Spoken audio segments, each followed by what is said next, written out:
itu sudah memiliki Bapak Ibu sudah memiliki proposal begitu mata kuliah ini selesai. Harapannya begitu. Dan dengan demikian Bapak Ibu tidak banyak kehilangan waktu untuk selanjutnya bisa maju ujian. Kita harapannya ke sana. Oleh karena itu bisa Bapak Ibu sambil menyelesaikan bab 1, bab 2, bab 3 sambil menyelesaikan perkuliahan. Nah, dengan demikian Ibu akan bisa lebih efisien tepat waktu untuk maju ujian.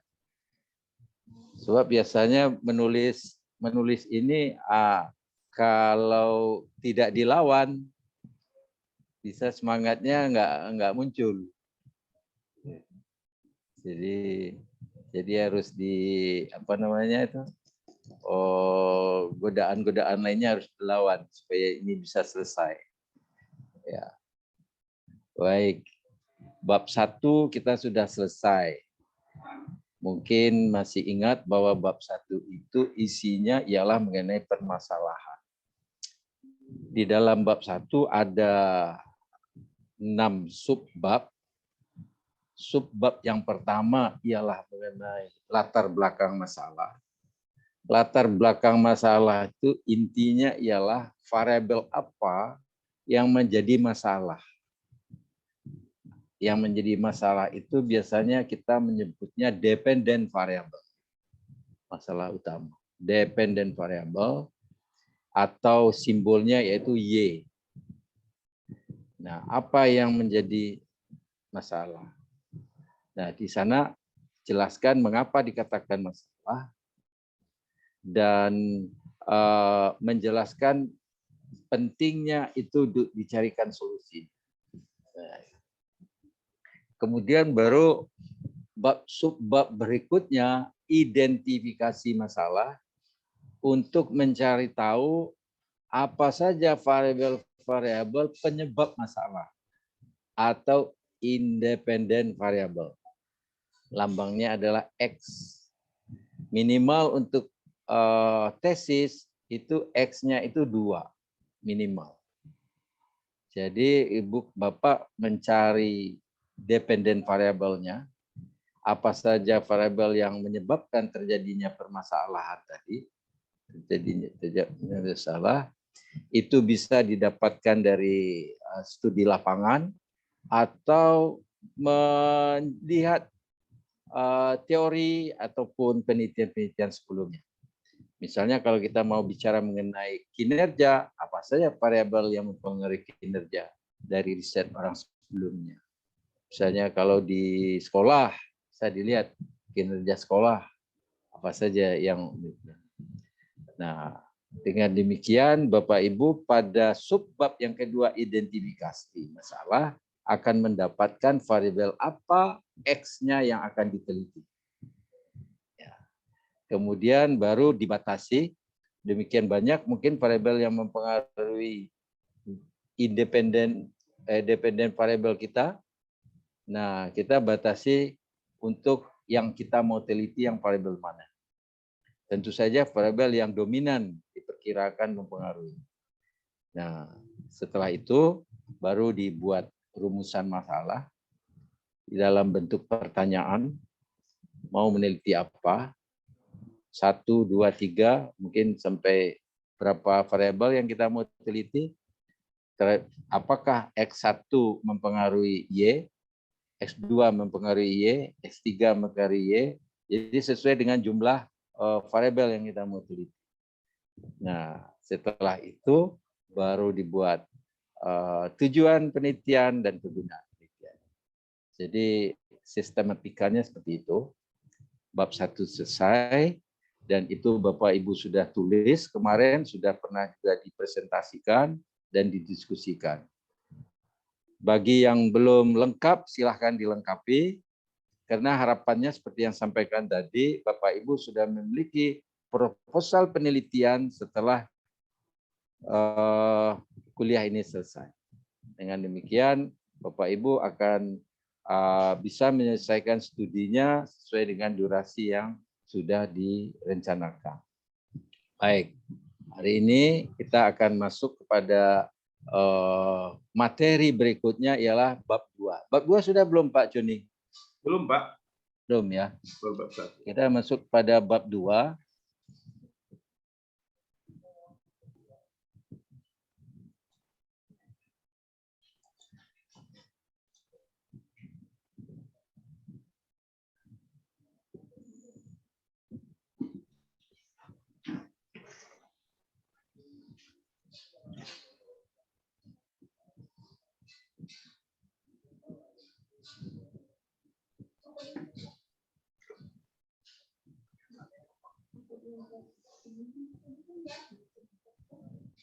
Bisa terlihat? Oke, bisa Pak. Bisa ya, terlihat. Ini sudah saya share ke Bapak Ibu. Sudah Pak. Sudah ya. Kita masuk ke bab 2.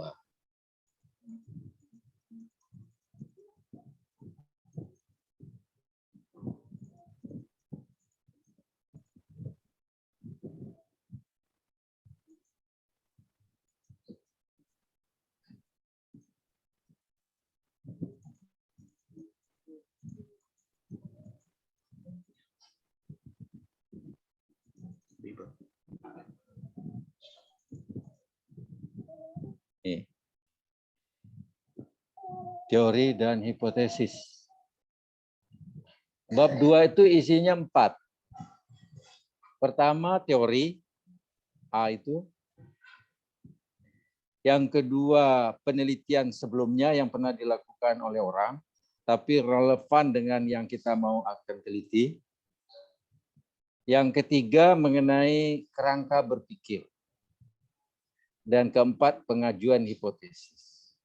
Kerangka berpikir dan pengajuan hipotesis itu berdasarkan teori dan berdasarkan penelitian sebelumnya.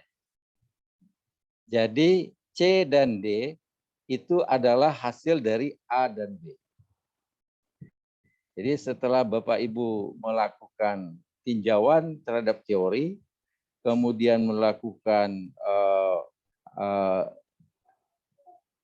analisis terhadap penelitian yang dilakukan oleh orang sebelumnya, yang relevan dengan penelitian yang Bapak Ibu akan lakukan, Bapak Ibu akan mendapatkan kerangka berpikir dan mendapatkan hipotesis. Jadi bab 2 ini isinya 4 ini. Baik. Tinjauan pustaka. Yang pertama.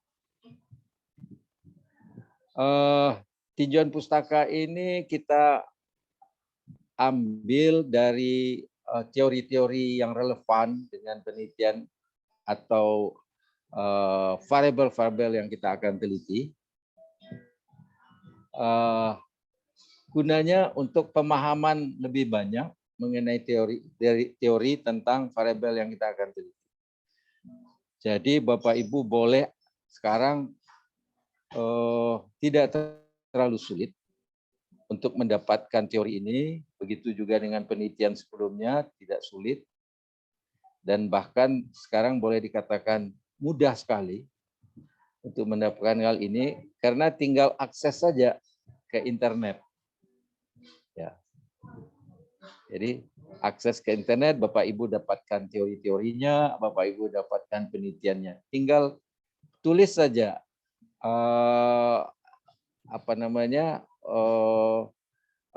apa yang kita akan cari nanti akan keluar. Jadi teori-teori itu bisa langsung dapat dari buku atau juga Bapak Ibu bisa dapatkan berdasarkan penelitian sebelumnya.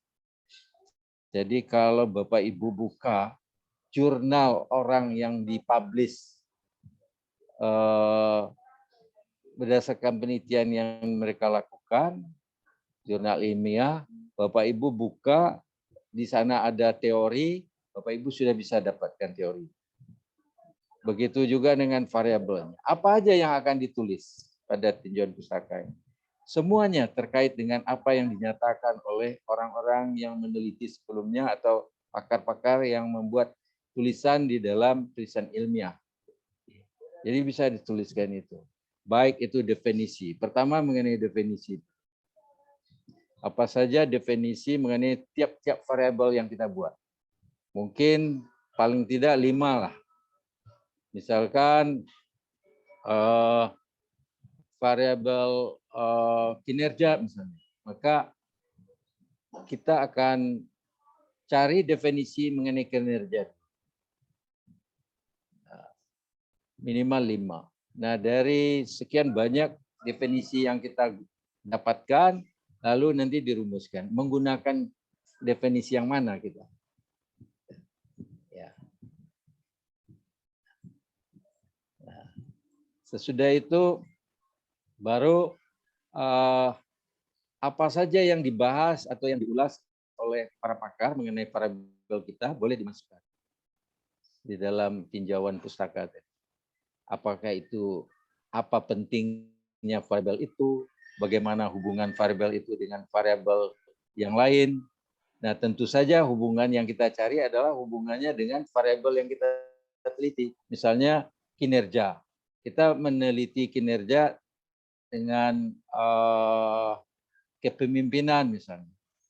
Nah, maka kita akan dapatkan variabel hubungan variabel kepemimpinan dengan kinerja pada penelitian-penelitian orang sebelumnya yang meneliti itu. Jadi gampang, tinggal ambil itu kita pakai. Bisa. Sebutkan sumbernya. Penelitian siapa. Tentu saja tidak boleh di-copy langsung semua, copy paste gitu. Tapi Bapak Ibu boleh pakai, baca, kemudian buat kalimat yang baru. Setelah dipahami, buat kalimat Ibu Bapak sendiri. Ya. Jadi apa saja yang dinyatakan orang terkait dengan variabel yang kita akan teliti, silahkan ambil. Sudah itu Bapak Ibu susun secara sistematis, mulai dari definisinya, kemudian apa kepentingannya, bagaimana dia dibangun, kinerja tadi, apa variabel tadi, bagaimana dia tercipta, bagaimana kaitannya dengan yang lain. Nah, jadi semua yang terkait dengan variabel-variabel penelitian kita bisa kita dapatkan dari teori atau buku-buku yang pernah ada, yang ada ditulis, dan juga dari jurnal yang diterbitkan resmi, yang dipublish secara ilmiah, jurnal ilmiah. Tinggal sebutkan aja sumbernya. Jadi pada bab tinjauan pustaka ini, teori-teori itu tiap-tiap variabel ada teorinya. Bapak Ibu akan buat teori utama yang Bapak Ibu pakai itu teori siapa. Kemudian teori-teori pendukungnya teori siapa. Nah, oleh sebab itu dalam definisi harus dicantumkan. Menurut si A, apa yang dimaksudkan dengan misalkan kinerja, kemudian si B apa, si C apa, nah itu dirangkai saja dalam bentuk tulisan yang bisa terkait sehingga pembaca nyaman untuk membacanya, bisa mengikuti. Kemudian berdasarkan hal-hal yang sudah dikemukakan tadi oleh para pakar mengenai definisi, maka penelitian yang kita lakukan, kita menggunakan definisi yang mana. Nah, itu dicantumkan dalam rumusan. Nah, itulah nanti yang dipakai sebagai grand teori kita, teori utama kita yang pakai. Nah, kenapa? Nanti dicantum. Jadi, itu mengenai teori. Begitu juga dengan penelitian-penelitian sebelumnya. Di samping nanti ada khusus dibuat pada B itu penelitian yang relevan, itu minimal penelitian itu 5 tahun terakhir. Yang dipublish 5 tahun terakhir. Makin ini dia makin update, dia makin bagus. Jadi sama seperti teori tadi, kalau teori itu langsung kepada variabelnya, kalau ini penelitian yang relevan ini boleh bagaimana hubungan antar variabel yang pernah diteliti orang. Kalau kita mau meneliti kepemimpinan pengaruhnya terhadap kinerja, kita cari yang penelitian orang mengenai itu, bagaimana hasil-hasil orang sebelumnya, tinggal dimasukin aja. Nah, jadi masalahnya masalah yang mutakhir diminta. Kemudian apa bedanya dengan yang kita lakukan penelitian sekarang? Penelitian orang itu dengan bedanya dengan sekarang apa? Ya, mungkin tempatnya berbeda, mungkin keterkaitan dengan variabel lainnya kita berbeda. Kalau misalkan dia A, B terhadap C, kalau kita A dan E terhadap C, nah, mungkin berbeda. Bisa disebut begitu. Dan sekali lagi, yang tidak boleh adalah mengcopy paste-nya. Tidak boleh. Tapi kita boleh gunakan apa yang disampaikan oleh orang-orang yang dianalisis, kita analisis sendiri. Kita lakukan pemahamannya, kita analisis, lalu kita tulis, cantumkan di sana. Ya. Oke. Untuk apa tinjauan pustaka dan hasil penelitian ini? Pertama, pemahaman terhadap permasalahan. Pemahaman terhadap masalah yang kita teliti. Jadi kalau misalkan kita bicara mengenai kinerja, kalau kita baca teori-teori dan penelitian-penelitian sebelumnya mengenai kinerja, kita akan mendapatkan pemahaman yang lebih bagaimana sebenarnya yang dimaksud dengan kinerja, bagaimana kinerja itu dibangun, bagaimana berapa penting kinerja itu, dan seterusnya kita akan paham. Itu maksudnya, sehingga apabila ini sudah selesai, Bapak Ibu boleh masuk ke dalam kelompok pakar di bidang itu. Harusnya begitu. Karena setelah membaca apa saja penelitian-penelitian orang mengenai variabel tadi. Itu ya. Jadi yang ini landasan teori, ini contohnya. Contoh telaah teori. Ini ada riset mengenai analisis pengaruh pemberian insentif lingkungan kerja,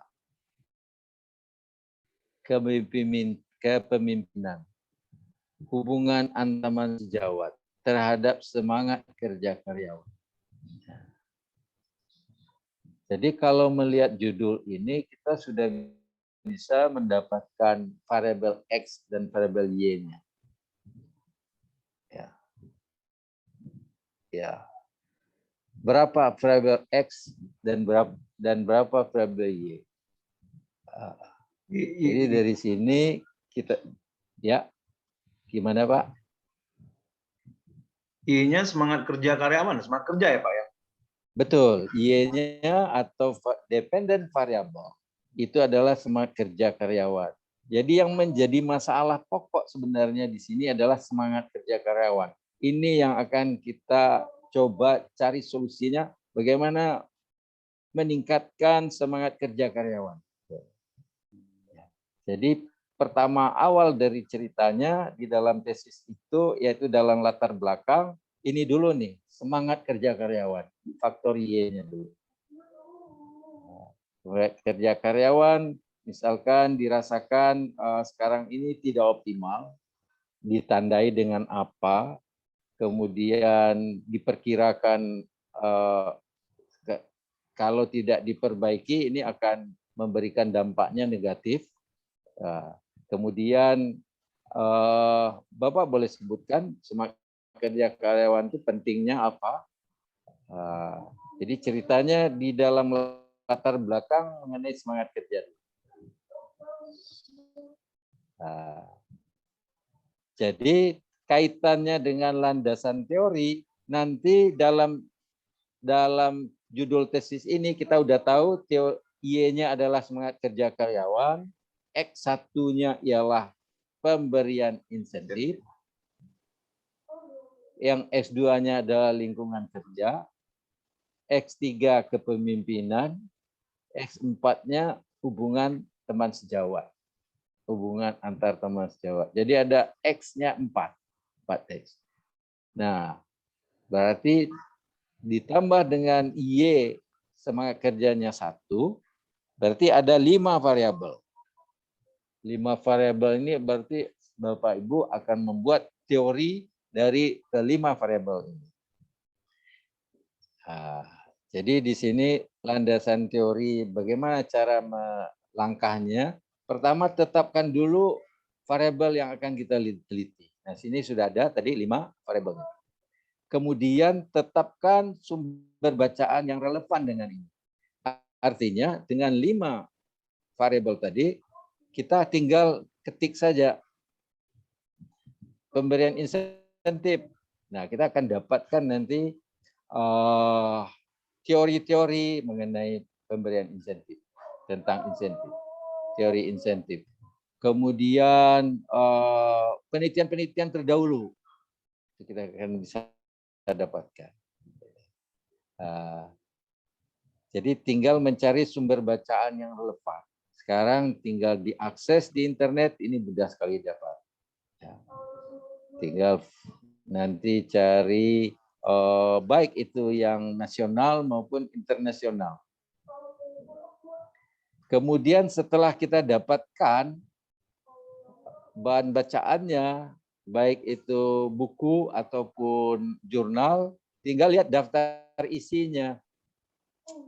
Daftar isi yang mana yang paling relevan yang dengan kita mau cari. Nah, tinggal Bapak Ibu dipilah saja mana yang mau dimasukkan ke dalam landasan teori. Nah, tinggal dibaca, kemudian ditandain, kemudian Bapak pahami yang itu dianalisis, lalu masukkan ke dalam landasan teori. Kalau di sini disarankan baca seluruh isi topik. Ya, jadi topiknya di sini ada 5, maka baca seluruh isi topik. Ini. Ya. Lalu dideskripsikan teorinya. Jadi tiap-tiap variabel tadi perlu dideskripsikan teorinya. Ya.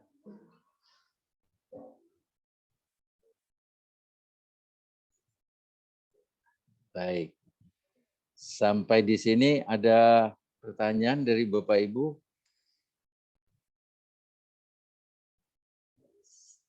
Silakan Pak Asman, silakan Ya. Pak Asman. Iya, mohon izin Pak. Untuk X itu apakah harus lebih dari 1, Pak? Iya, Pak Asman, kalau untuk tesis minimal X-nya 2. Jadi 3 variabel kita jadi 3 dengan Y-nya. Ya. Bapak punya variabel apa kemarin ya? Pak Asman. Masih nyari-nyari, Pak. Kemarin yang sudah dibuat kemarin? Iya, ini masih belum apa ya? Kayaknya masih apa? Belum panel gitu, Pak. Dalam panel. Masih takut berubah lagi gitu. Oh ya. Ya. Bapak di bidang apa sih? Saya pendidik, Pak, guru. Oh, guru. Oh. Iya, Pak.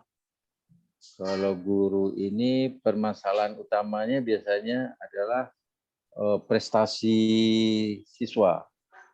Iya, prestasi siswa permasalahan utamanya. Prestasi siswa.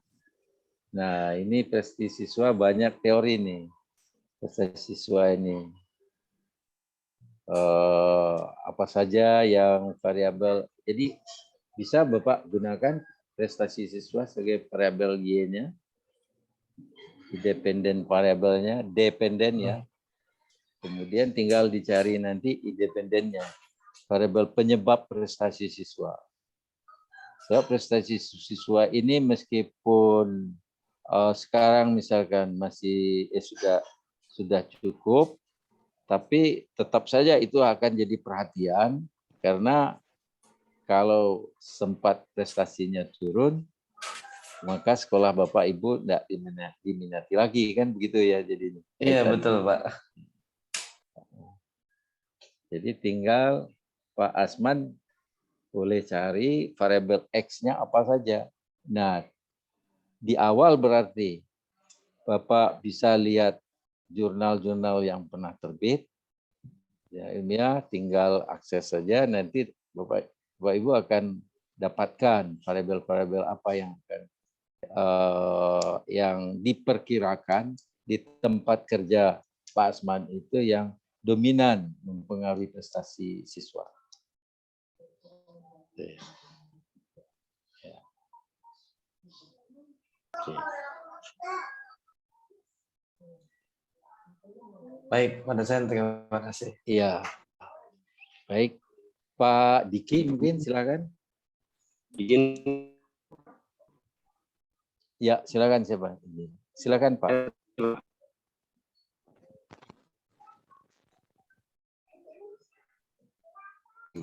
Izin saya nih Pak. Ya, silakan Pak. Pak, Supriyatna. untuk X2 ya, untuk X2 kalau lingkungan kerja diganti dengan masa kerja bisa nggak Pak? Lingkungan kerja dengan masa kerja.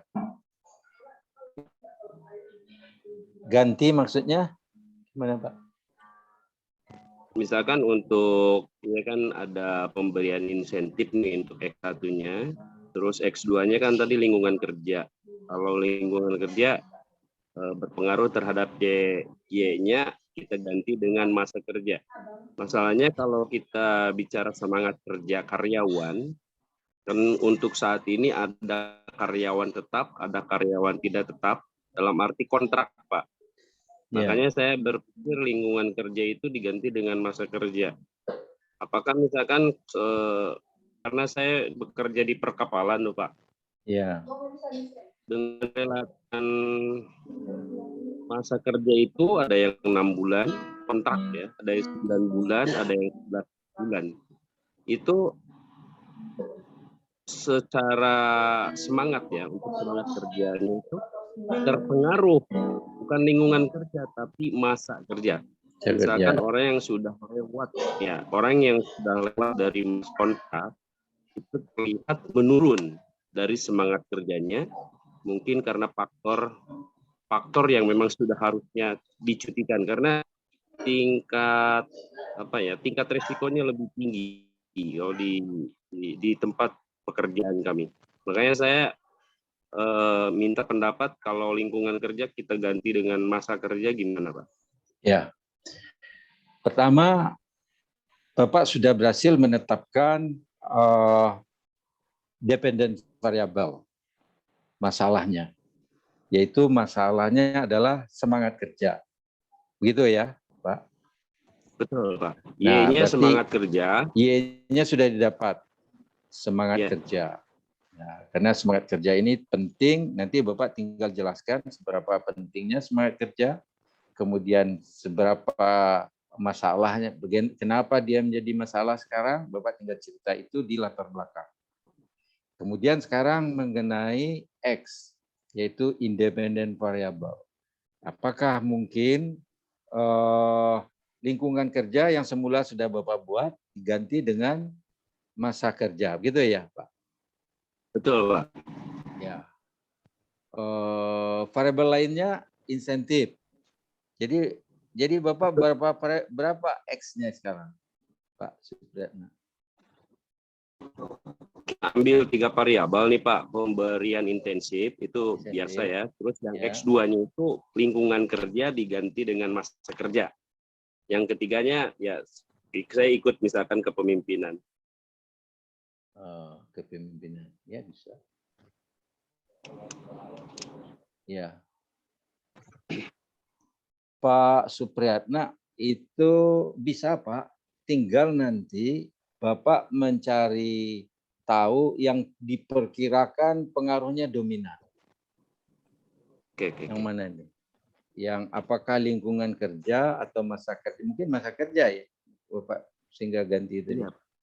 kepemimpinan. Lingkungan kerja. Lingkungan kerja sendiri pun kalau Bapak mau jadikan variabel sendiri, di samping yang 3 itu menjadi X4 juga bisa. Oke. Berarti X-nya 4. Apa Iya. perlu nggak lingkungan kerja juga? Nah, ini sebenarnya tugas kita untuk memilih variabel-variabel mana yang dikirakan dominan. Karena nanti waktu akhir dari riset kita itu kelihatan apakah betul variabel-variabel yang dipilih ini merupakan variabel yang betul bisa meningkatkan semangat kerja misalnya. Nanti ada yang namanya koefisien determinasi. Seberapa besar peran dari variabel-variabel yang digunakan, yang diteliti ini, dalam membangun semangat kerja. Jadi kalau Pak Supriyatna tadi menetapkan 3 rencana variabelnya, yaitu masa kerja, insentif, dan kepemimpinan, 3 variabel tadi, seberapa besar peran dia dalam membangun semangat kerja, nanti dibuktikan oleh koefisien determinasi. Setelah dilakukan analisisnya nanti, Bapak akan mendapatkan angka koefisien determinasi. Di sana memperlihatkan seberapa besar peran daripada 3 variabel tadi. Kalau angkanya besar, berarti Bapak berhasil mendapatkan variabel yang memang mempengaruhi semangat kerja itu tinggi perannya. Biasanya koefisien itu ada ukurannya 0 sampai dengan 100%. Dari kalau koefisien determinasinya itu di bawah 50%, berarti ada variabel lain, variabel 3 variabel ini 50% perannya dalam membangun semangat kerja, 50% lagi dari variabel yang tidak kita teliti. Nah, jadi kalau kita berhasil mendapatkan variabel yang dominan, jadi daya ungkit untuk meningkatkan semangat kerja itu memang besar variabel itu. Ya. Jadi itu sebenarnya Pak, kepentingan identifikasi masalah itu. Untuk mendapatkan variabel itu memang dominan. Baik. Tapi dominan dalam penelitian Bapak di lokasi atau di tempat kasusnya Bapak belum tentu dominan juga di tempat lain. Betul, Pak. Ya. Malah bisa jadi variabel yang kita anggap besar perannya itu di tempat lain itu malah terbukti tidak ada pengaruhnya, bisa jadi juga. Ya. Jadi silahkan Bapak Ibu mengamati untuk mendapatkan variabel apa yang diperkirakan Paretonya itu. Artinya Pak, untuk variabel X ini, jika memang daya ungkit dari misalkan 3 variabel kurang, bisa ditambah 4 sampai 5, intinya bisa di atas 50%, 60 sampai 7% sampai 100% untuk daya ungkit Y-nya gitu ya Pak ya? Ya. Kadang 3 variabel saya sudah besar perannya. Jadi Bapak di dalam dunia nyatanya kan Bapak menghadapi masalah. Betul. Bapak akan mendapatkan banyak sekali penyebab masalah itu kan? Ya. Penyebab masalah. Bapak akan bisa di perkapalan itu mendapatkan variabel mana yang sebenarnya yang besar pengaruh, kan Bapak lebih fokus ke situ kan? Ya, dominan, yang dominan ya. Yang dominan. Kan dominan itu yang diperbaiki. Yang lain-lain yang kecil-kecil kan boleh dikatakan dia akan ikut sendiri dengan dominan. Nah, tugas kita di sini juga begitu. Cari yang dominan. Ya, kalau S2 memang minimal 2 variabel. Gitu. Nah, di dunia nyata kan juga Bapak mungkin dapatkan dua solusi, ya kan juga begitu kan Pak. Nah, kita di sini juga demikian. Mencoba secara sistematik bagaimana mendapatkan variabel-variabel dominan. Ada langkahnya kan Pak ya. Bagus Pak Supriyatna, Bapak Baik. sudah ingin meningkatkan semangat kerja, ya nanti tinggal Bapak kaitkan semangat kerja itu pentingnya apa di perkapalan tadi. Ya, sudah itu baru masuk variabel apa diidentifikasi yang diperkirakan dampaknya besar terhadap semangat kerja. Nah, dari sekian banyak yang Bapak inventarisir, Bapak masukkan 3 ini yang besar. Jadi ada isunya begitu, Pak. Ya.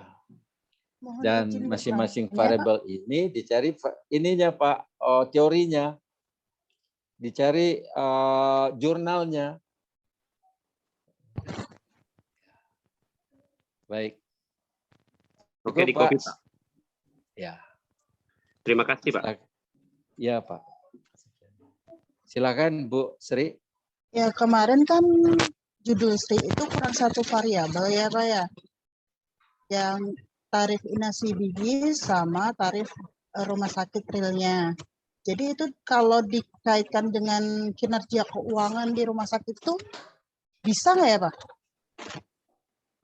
Variabel Y-nya jadi kinerja rumah sakit ya? Kinerja keuangan rumah sakit. Kinerja keuangan rumah sakit.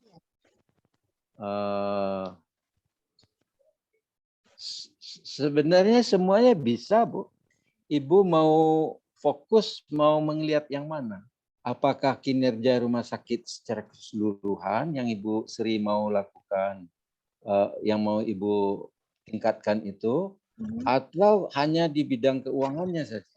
Iya, tadinya mau ngambil yang unit cashback-nya, unit klaimnya aja, Pak. Itu juga bisa ya.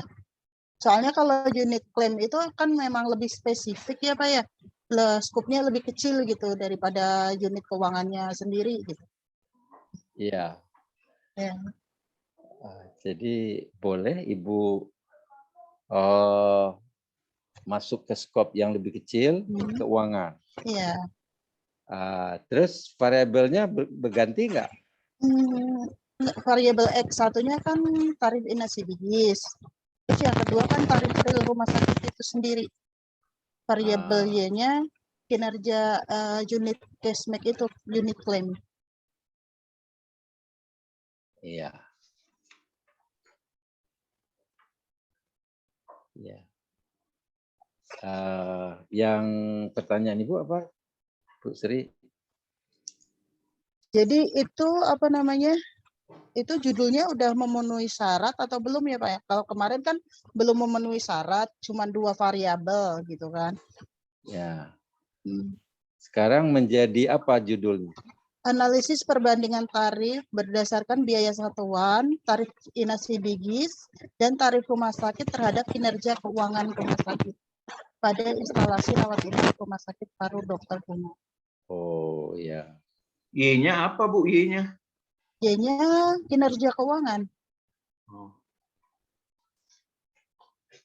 Kinerja keuangan. X-nya menjadi 2 ya? Iya, X-nya 2. Inasi X1? bigis. X1-nya tarif inasi bigis, yang keduanya tarif real rumah sakitnya. Tarif satuannya. Tarif real ya? Ya.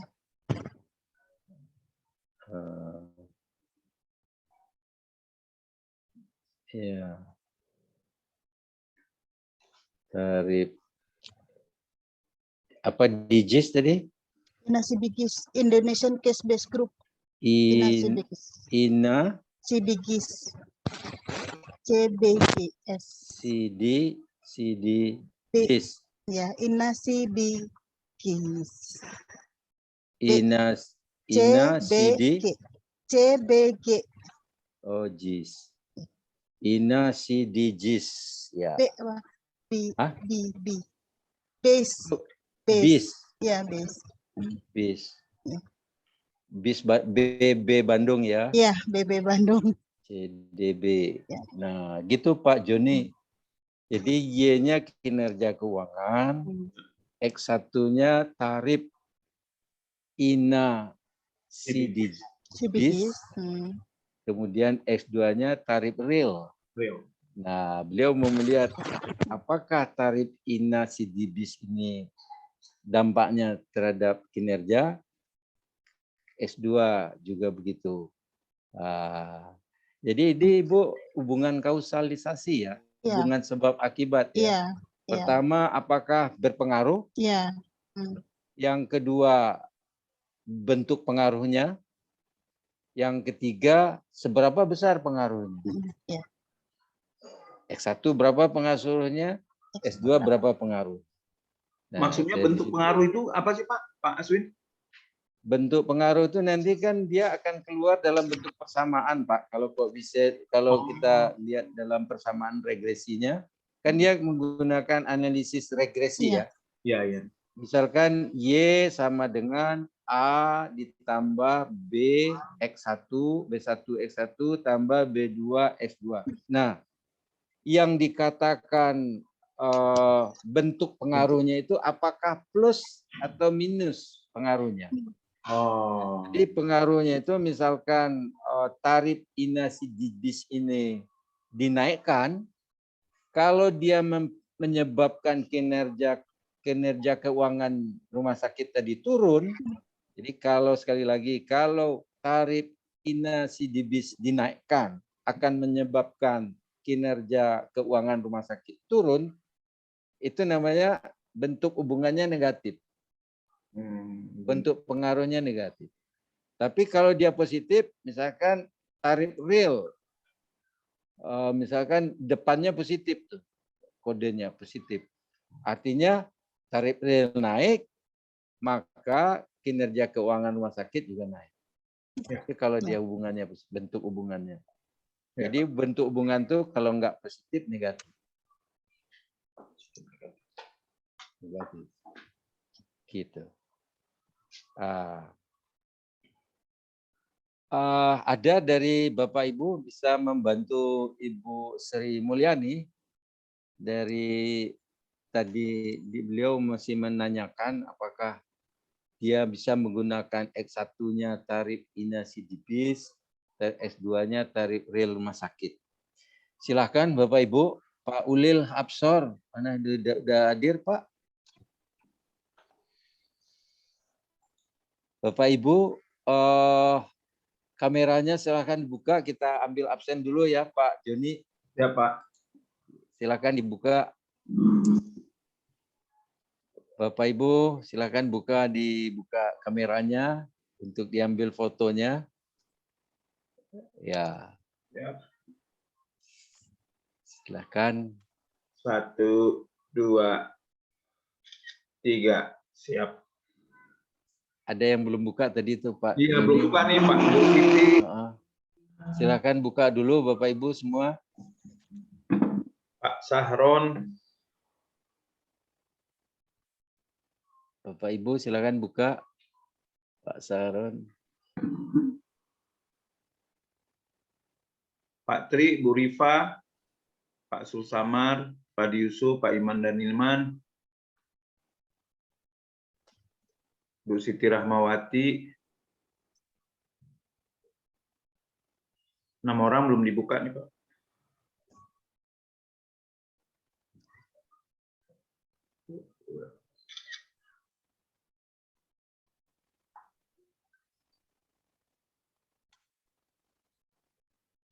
Nah, 2 lagi, 3 lagi, 4 lagi ya.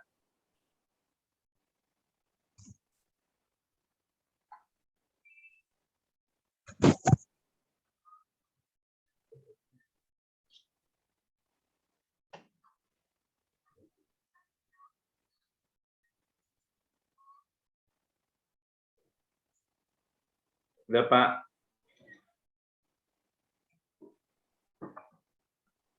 Oke, Pak, udah. Ya, sebentar.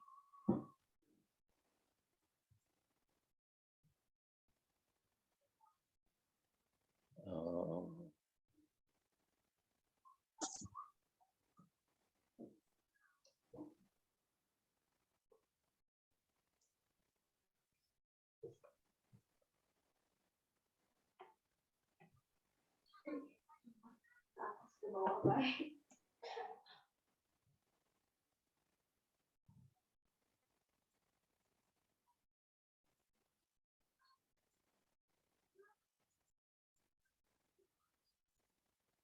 Baik.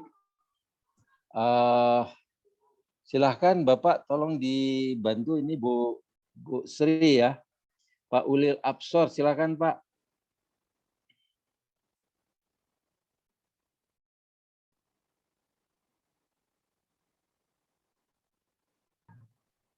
Pak Diki ya, silakan Pak Diki. Belum, Pak. Belum, Pak Ulil. Iya Pak, mohon maaf Monggo. ini tadi baru bergabung 15 menit yang lalu nih Pak. Habis dari perjalanan tadi. Pak Desardi mungkin silakan Pak Desardi. Izin Pak, mungkin ya sudah pas ya Pak, karena momen X1, X2 sama ini ya. Oke. Ya, jadi bisa itu Bu. Oke, makasih Bu Pak. Sri. Iya, siap. Ya. Baik, silakan yang lain. Pak Diki silakan Pak. Mengenai apa?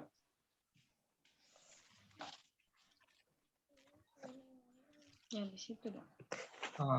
Saya tuh belum ada bayangan Pak, jujur Pak, belum ada bayangan buat ini. Cuman temanya tuh tentang rencananya tuh kan tentang sistem pengendalian internal pemerintah Pak.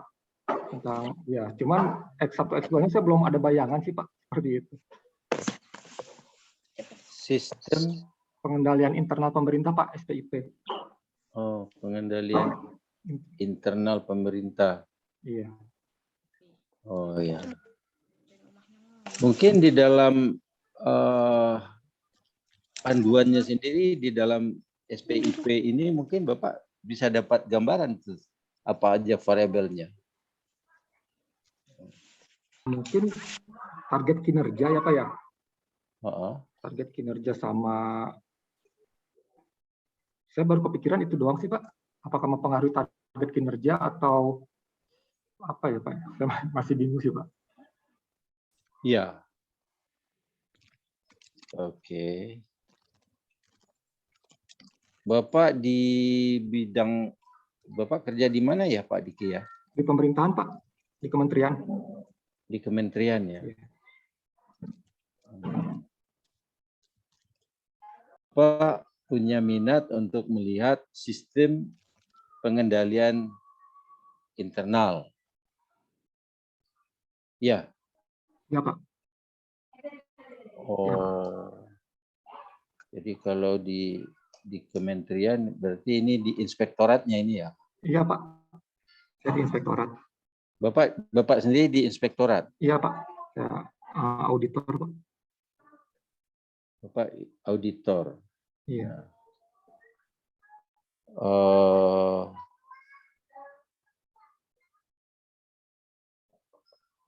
Boleh Bapak Ibu sharing nih, Pak Diki ini dia di inspektorat sistem pengendalian internal pemerintah.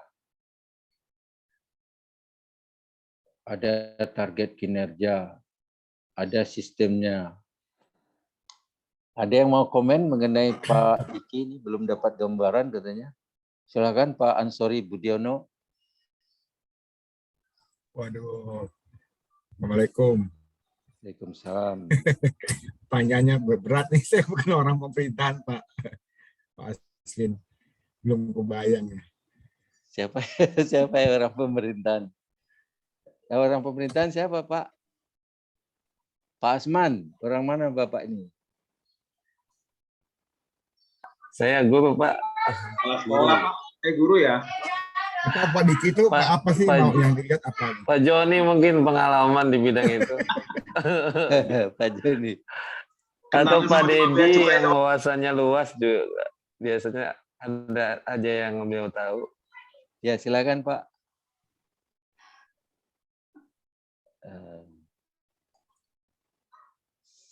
Siapa yang bisa sharing nih? Pak Hardi.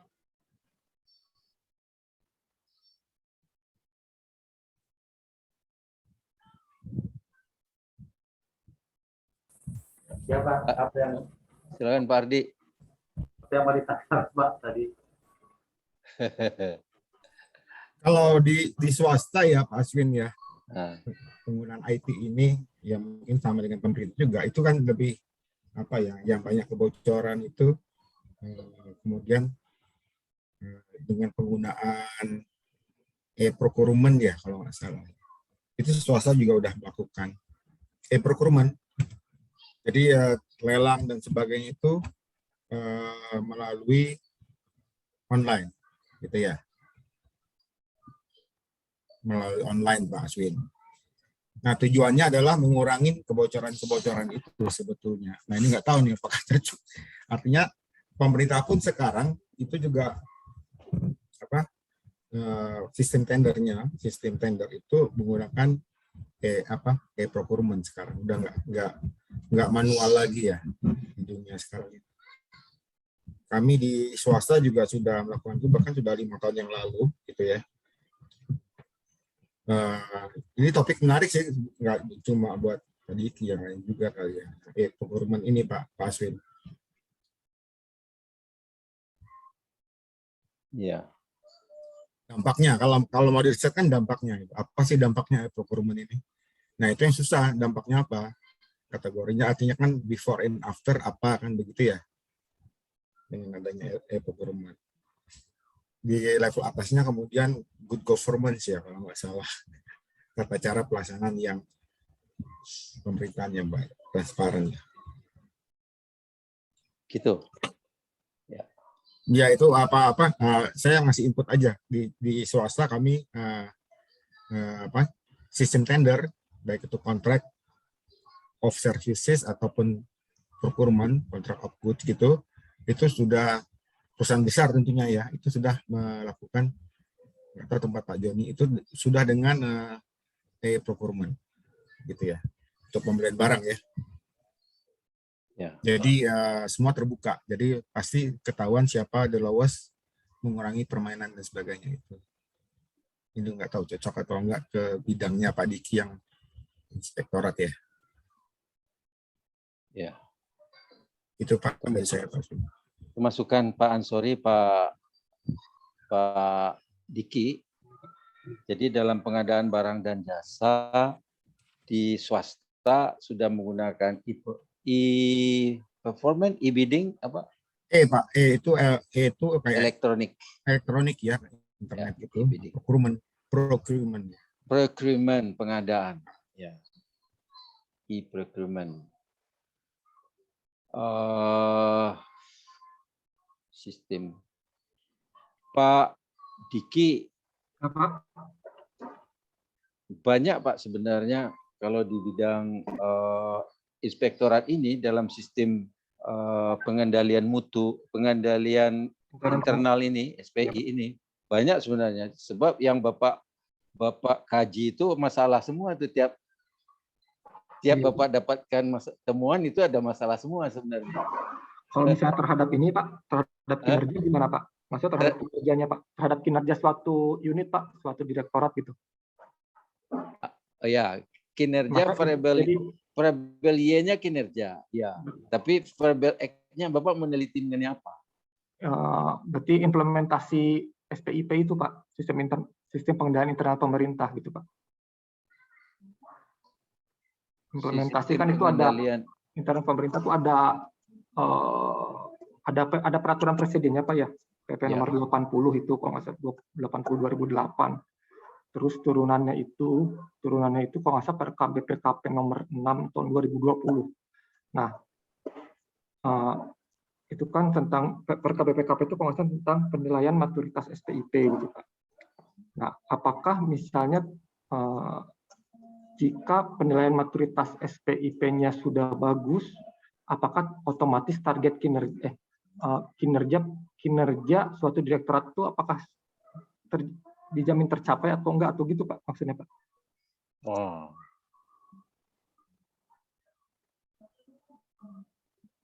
Jadi Bisa itu. iya, maksudnya dari implementasi ke target kinerja gitu Pak. Jadi cuma 2 variabel gitu gimana Pak?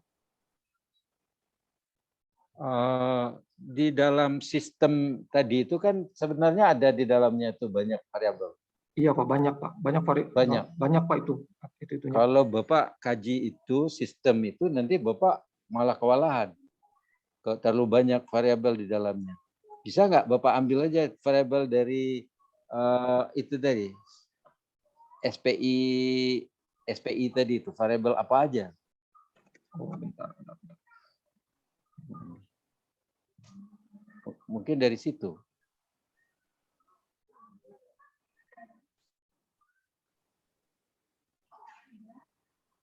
Kinerjanya kinerja dari unit-unit yang Bapak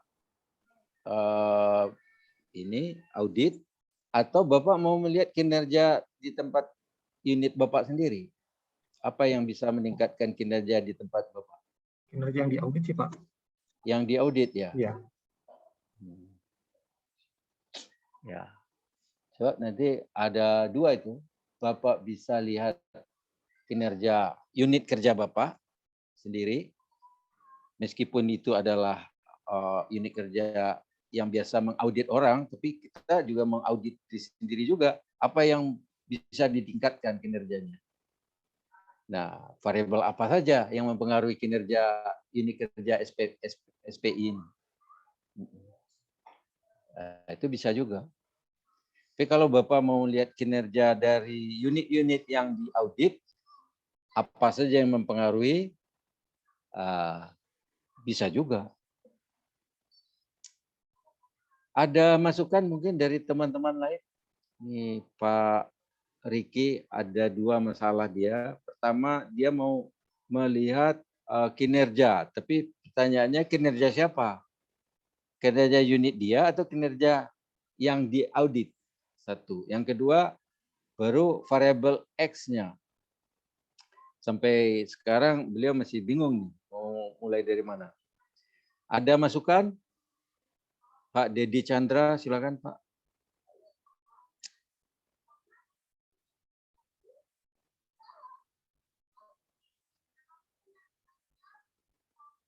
Pak Dedi wifi-nya Pak barusan lapor error Pak. Oh error, ya udah. Barusan WA. Oke. Jadi begini Pak Diki, Bapak boleh baca jurnal yang terkait dengan ini pengendalian, ya. Di sana Bapak akan mendapatkan banyak inspirasi untuk memperoleh variabel-variabel yang Bapak akan teliti, yang tentu saja relevan dengan tempat Bapak. Bapak buka aja jurnal nasional kah atau jurnal internasional, terserah. Di sana Bapak akan dapatkan. Bapak ketik saja pengendalian. Sebagai keywordnya pengendalian, nanti akan Bapak dapatkan jurnal-jurnal. Nah, tinggal Bapak seperti yang tadi, saya share lagi ya.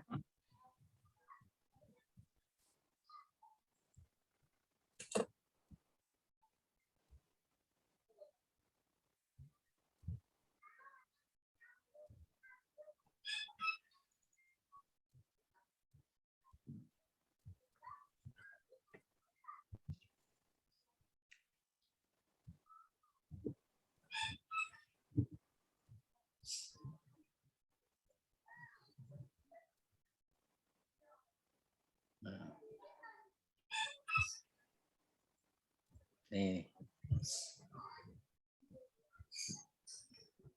Jadi dengan pertama tetapkan variabel yang akan diteliti. Nah, sekarang soalannya Pak Diki, variabelnya belum jelas. Tapi di situ Bapak sudah menemukan yang berkaitan dengan pengendalian.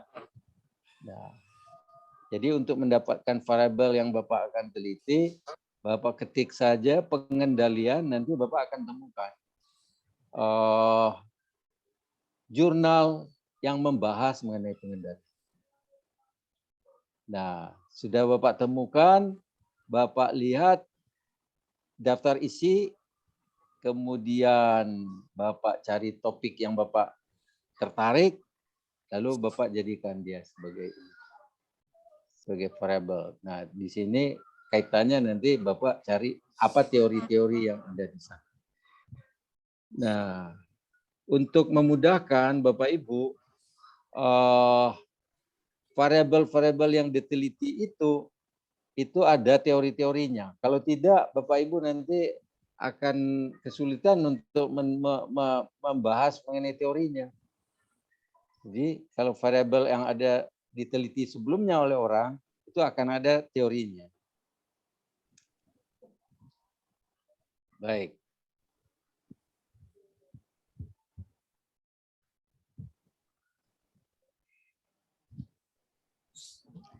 Nah, kemudian setelah kita dapatkan teori, kemudian sudah kita dapatkan penelitian yang relevan, selanjutnya untuk C-nya adalah kerangka berpikir.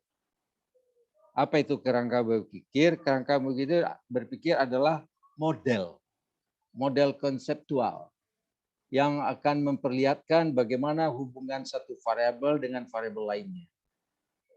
Jadi dia dalam bentuk ada kotak-kotak, panah-panah seperti itu yang memperlihatkan bagaimana hubungan satu variabel dengan variabel lainnya berdasarkan teori yang sudah kita kumpulkan tadi. Setelah kita telaah teorinya, maka kita akan mendapatkan bagaimana hubungan satu variabel dengan variabel lain. Jadi kerangka berpikir berasal dari teori dan penelitian sebelumnya. Nah, setelah itu dibuatlah hipotesis. Apa itu hipotesis? Yaitu jawaban sementara, kesimpulan penelitian kita berdasarkan teori. Ya, berdasarkan teori, berdasarkan anggapan, berdasarkan logika dan pengalaman selama ini. Nah, kesimpulan penelitian kita apa? Nah, itulah nanti yang akan diuji. Kita lakukan pengujiannya secara menggunakan bisa alatnya statistik, datanya dikumpul, kemudian diolah secara statistik, Bapak akan menemukan hipotesis Bapak diterima atau ditolak.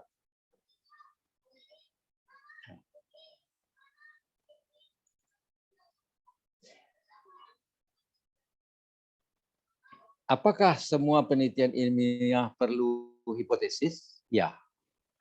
Kalau berkaitan dengan verifikasi suatu teori. Tidak perlu kalau itu bersifat eksploratif atau hanya deskripsi saja. Kita untuk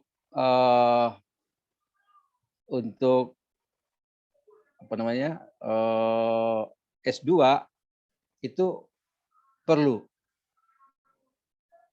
kita menggunakan landasan teori, kita mengkonfirmasi terhadap teori, kita juga memverifikasinya sehingga kita memerlukan hipotesis.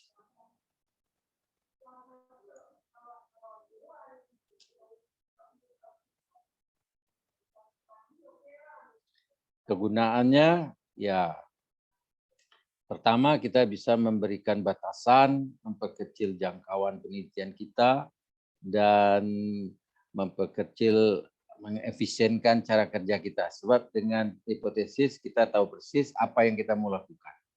Hanya menguji apa yang tercantum di dalam hipotesis saja. Dia akan memfokuskan kepada hal-hal untuk suatu kepentingan saja. Jadi tidak apa namanya, kita akan fokus dengan itu. Ya, seperti tadi katakan, kita akan melakukan pengujian sesuai dengan hipotesis tadi. Nah, ini dibuatkan contoh dari hipotesis. Ini ada 3 bentuk penelitian. Pertama, bentuk penelitian kausal, hubungan sebab akibat. Ya. Kedua, mengenai penelitian, contoh penelitian mengenai perbandingan. Ketiga, contoh penelitian mengenai korelasional. Nah, biasanya penelitian korelasi dengan kausal ini sering campur aduk. Tapi untuk memudahkan Bapak Ibu, bahwa penelitian korelasi itu diawali dengan hubungan, korelasi. Apakah ada korelasi A, X dengan Y? Kalau penelitian yang bersifat kausal itu sebab akibat. Apakah ada pengaruh X terhadap Y? Jadi di depannya pengaruh. Kalau korelasi, di depannya korelasi atau hubungan.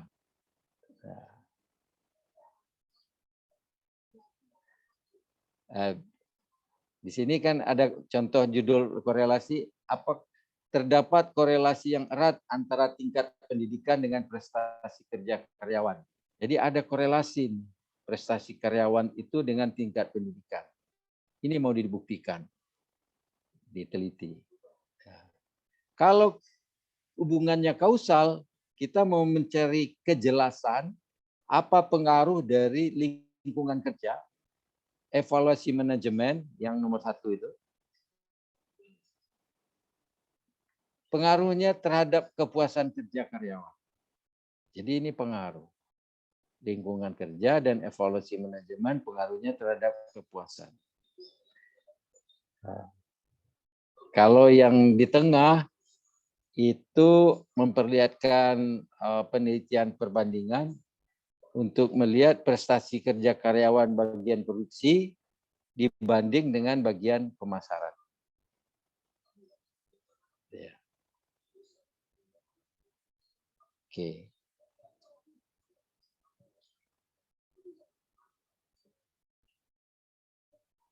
Nah, ini contohnya untuk korelasi. Kegiatan pembinaan mental spiritual berhubungan erat dengan dan signifikan terhadap motivasi karyawan. Jadi motivasi ini ada hubungannya nanti dengan mental. Tapi kalau kita menggunakan kausal, bisa juga di sini. Pengaruh pembinaan mental spiritual terhadap motivasi kerja karyawan. Jadi seberapa besar pengaruhnya. Kalau hubungan hanya memperlihatkan ada hubungan atau tidak. Kalau pengaruh kita melihat ada nggak pengaruhnya. Kalau ada, bagaimana bentuk pengaruhnya dan berapa besar pengaruh. Di sini kausalnya lebih spesifik lagi. Semakin tinggi motivasi dan kemampuan manajerial, maka semakin tinggi pula kinerja dari usaha dagang kaki lima. Ini kausal. Kalau perbandingan, terdapat perbedaan kinerja yang signifikan antara karyawan yang telah mengikuti pelatihan administratif dibanding dengan mereka yang belum memperoleh pelatihan administratif. Jadi ini rumusan, hipotesis yang perlu diuji kebenarannya. Kalau ini kan secara teori dia seperti ini. Secara logika.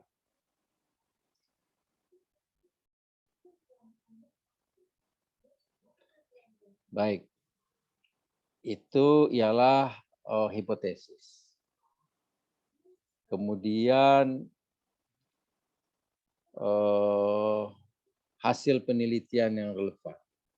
Hasil penelitian biasanya dipublish di jurnal. Bapak Ibu bisa lihat, akses ke jurnal-jurnal. Nanti saya kirimkan akses jurnal-jurnal internasional. Mungkin Bapak Ibu bisa akses ke sana untuk mendapatkan penelitiannya.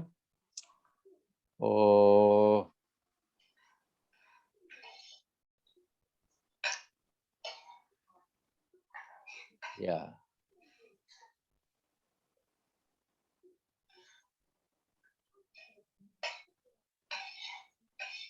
Hasil penelitian yang relevan itu gunanya pertama menghindari duplikasi.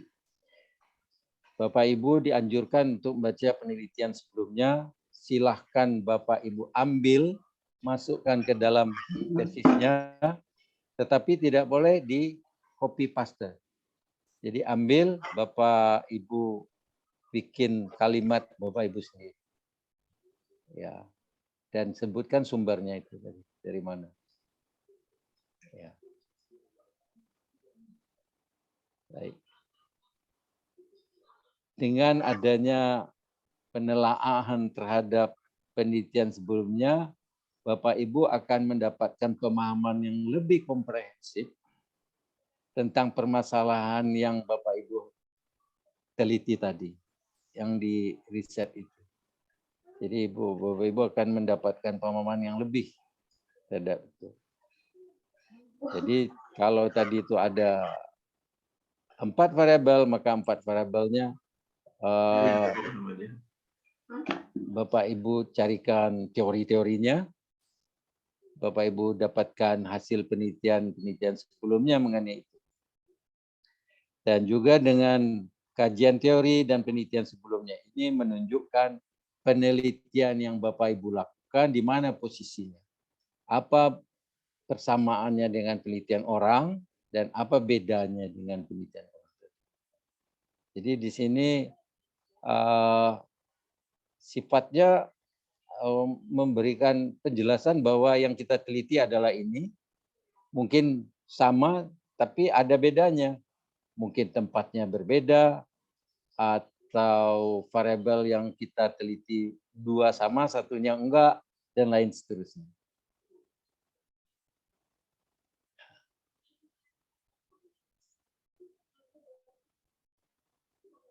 Ini tadi sudah mengenai hipotesis. Nah, hipotesis ini ada 2 hipotesis. Satu hipotesis alternatif, satu lagi hipotesis nol. Kalau hipotesis alternatif ini disebut H1, hipotesis nol ini HO, H0. Nah, hipotesis alternatif itu yang kita prediksi. Misalkan tadi tarif insidibis itu berpengaruh terhadap kinerja keuangan rumah sakit. Nah, itu berarti H1. Prediksi kita begitu. Tapi hipotesis nolnya atau HO-nya sebaliknya. Bahwa tarif insidibis tidak ada pengaruh terhadap prestasi kinerja keuangan rumah sakit. Jadi dicantumkan dua-duanya. H1-nya apa, H0-nya apa.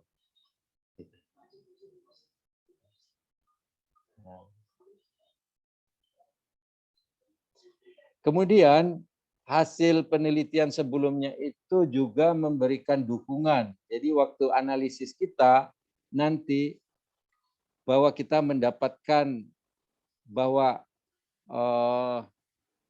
tarif INA itu memang berpengaruh terhadap kinerja, penelitian-penelitian sebelumnya juga kita cantumkan bahwa yang kita itu juga didukung oleh penelitian orang-orang sebelumnya. Bahwa si A melakukan penelitian terhadap ini, hasilnya sama dengan yang kita lakukan. Sama. Jadi gitu Pak. Terutama yang nanti misalkan Bapak Ibu mendapatkan hasil yang tidak sama dengan hipotesis. Kalau tidak sama hasilnya dengan hipotesis, tetap hasilnya digunakan, tapi nanti ada dukungan bahwa orang lain pun juga ada melakukan penelitian yang tidak sama dengan prediksi itu. Kan dalam prediksi misalkan tarif rumah sakit itu pengaruh terhadap kinerja keuangan. Tapi hasilnya mengatakan tidak ada pengaruh. Itu kan nggak umum, nggak logis. Tapi tidak berarti penelitian kita salah. Bisa saja di rumah sakit tertentu A misalnya tidak ada pengaruh. Dan itu pun pernah dilakukan penelitian di tempat lain oleh orang, juga tidak ada pengaruh. Nah, sehingga penelitian yang kita lakukan walaupun tidak logis, tapi tetap bisa diterima.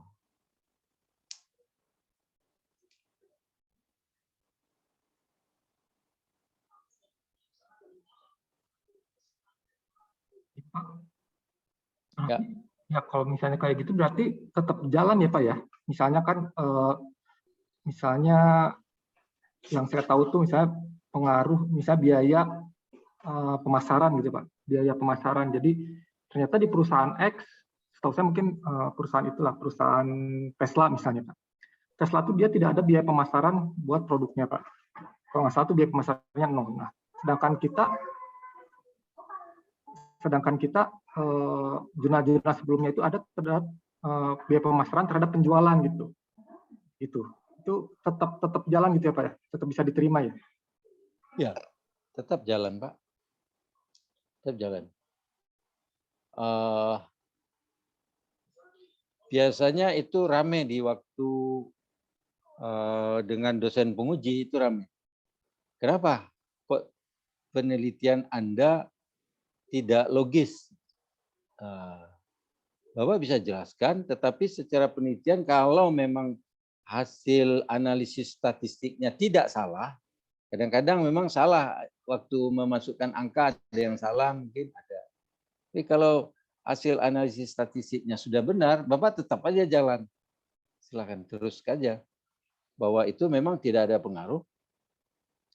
Meskipun tidak sesuai dengan hipotesis kita. Nah, itu tadi kita harus masukkan penelitian orang lain yang pernah juga sama tidak ada pengaruhnya itu sebagai pendukung hasil penelitian yang kita lakukan. Ya, misalkan pemasaran tadi. Begitu Pak Diki. Pak Diki ya Pak? Iya Pak, terima kasih.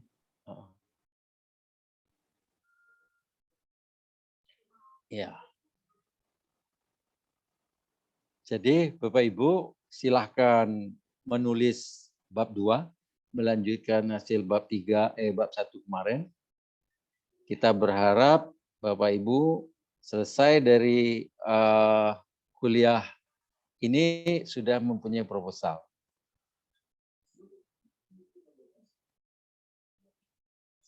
Sehingga tepat waktunya Bapak Ibu sudah bisa maju untuk ujian.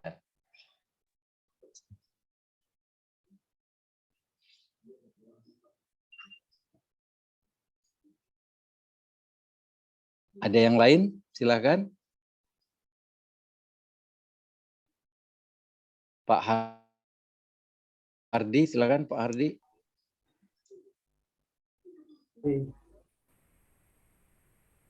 Pak Aswin, banyak sih hal yang tidak terlalu bisa saya rekam ya Pak.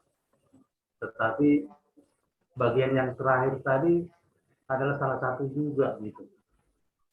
Berarti di dalam melihat suatu penelitian tidak semata kepada hasilnya, tetapi kepada metodologinya, apakah dilakukan secara baik dan benar. Itu mungkin kesimpulannya tadi. Nah, lalu yang menjadi pertanyaan, apakah mungkin kalau metodologinya sama dengan penelitian sebelumnya, dapat memberikan hasil yang berbeda atau harus sama kalau metodologinya sama? Dan apakah lazim di dalam dunia sains atau dunia pendidikan gitu, di dalam dunia ilmiah, metodologi yang sama dilakukan terhadap kasus yang sama, hasilnya berbeda begitu? Itu mengganggu saya mengikuti yang terakhir itu, Pak. Itu pertanyaannya. Ya. Nah, ini berat nih pertanyaan Pak Hardi. Karena nggak ngerti ya, Pak. Apakah kalau sudah sama metodologinya, hasilnya juga harus sama? Iya. Terus kalau berbeda gimana? Nah itulah berarti Nah, itu yang saya tanya Pak. Mungkin itu lazim pertanyaan. atau tidak begitu. Pertanyaannya begitu. Ya, itu memang seringkali ya ada beberapa lah, sering juga tidak. Beberapa penelitian yang dilakukan oleh mahasiswa itu mendapatkan hasilnya berbeda. Jadi kan kita membuat hipotesis berdasarkan teori. Sudah dibuktikan oleh penelitian-penelitian sebelumnya. Ya. Nah, lazimnya begitu. Secara teori, kan hipotesis itu adalah kesimpulan sementara berdasarkan teori. Terus kita membuktikan. Artinya terbuka peluang dua-duanya. Bisa sama, bisa tidak. Bisa hipotesis diterima, bisa hipotesis ditolak. Sebenarnya peluangnya ada dua itu. Sama kan kadang orang nggak terima, nggak lazim. Nah, seperti yang tadi Ibu Sri tadi. Tarif real, dia mengatakan di hipotesisnya berpengaruh terhadap kinerja keuangan rumah sakit. Tetapi setelah dilakukan analisis statistik dengan menggunakan metodologi yang sama dilakukan oleh orang-orang sebelumnya yang hasilnya seperti itu, ternyata hasilnya tidak. Nah,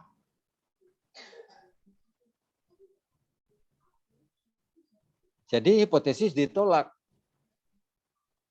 Nah, itu betul bahwa yang penting itu sebenarnya adalah bahwa prosesnya sudah berjalan sesuai dengan ketentuan belum?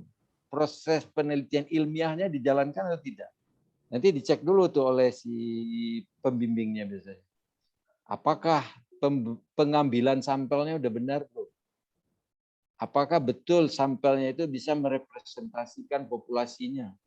Sampel yang diambil itu memang bisa menggambarkan bahwa begitulah kondisi sampel dari rumah sakit. Jadi udah bisa merepresentasikan. Kemudian jumlah sampelnya memenuhi syarat enggak? Dicek ulang tuh Pak. Kemudian metodologinya yang digunakan itu ya, analisis statistiknya benar nggak data-datanya yang didapatkan itu. Nah, dalam analisis statistik itu kalau regresi begini kan tahapnya ada berapa itu? Ada 5 kalau saya tarap. Nah, tahapan itu dijalani apa enggak? Pertama, kita waktu membuat instrumen atau membuat daftar pertanyaan sudah betul belum? Daftar pertanyaan kan berasal dari teori. Teori tadi membuat ada dimensi, ada indikator. Nah, dari dimensi dan indikator ini lahirlah questionnaire, pertanyaan. Nah, pertanyaan tadi lalu diuji. Diuji dulu validitasnya, diuji lagi dengan reliabilitas. Validitas itu artinya valid tidak pertanyaan kita itu. Bisa nggak mengukur variabel tadi itu tidak pertanyaan kita. Dicek dulu. Oh, ternyata bisa lulus. Kemudian dicek lagi apakah reliable atau tidak. Artinya pertanyaan kita mantap nggak? Pasti orang menjawabnya mantap. Ditanya hari ini hijau, besok ditanyakan pertanyaan yang sama, jawabannya hijau juga, berarti pertanyaan kita memang reliable. Tapi kalau hari ini jawabannya hijau, besok ditanyakan dengan pertanyaan sama, jawabannya merah, berarti pertanyaan kita, alat ukur kita yang kita pakai itu tidak konsisten jawabannya. Tidak reliable, tidak bisa dipakai. Nah, dan seterusnya persyaratan-persyaratan lain. Kalau misalkan semua metodologinya sudah memenuhi persyaratan untuk sebuah karya ilmiah, tetapi hasilnya tidak sama, tidak lazim, terus bisa nggak terus? Bisa, tetap Pak. Tinggal nanti dicari oleh si penulis bahwa sebelumnya juga ada penelitian yang memang hasilnya seperti itu. Tidak lazim tadi. Tinggal menjelaskan kenapa tidak berlaku yang lazim itu di rumah sakit ini. Dia menjelaskan itu. Mungkin saja rumah sakit itu sudah banyak donatur, sehingga tarif apapun yang kita pasang, dia tidak akan ada pengaruh lagi terhadap performa rumah sakit tadi. Saya penjelasannya begitu.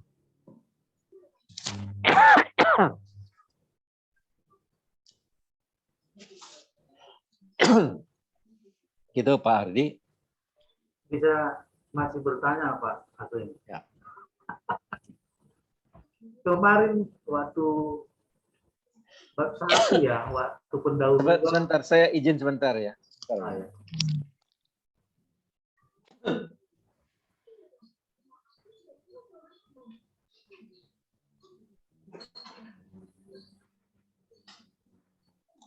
Bagi tuh Pak Dokter, jangan minum sendiri. Saya sakit mata kuliah ini.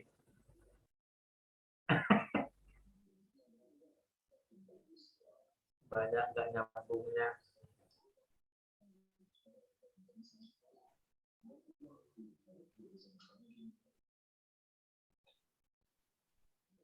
Aku tanya lah, Pak John yang jawab ya.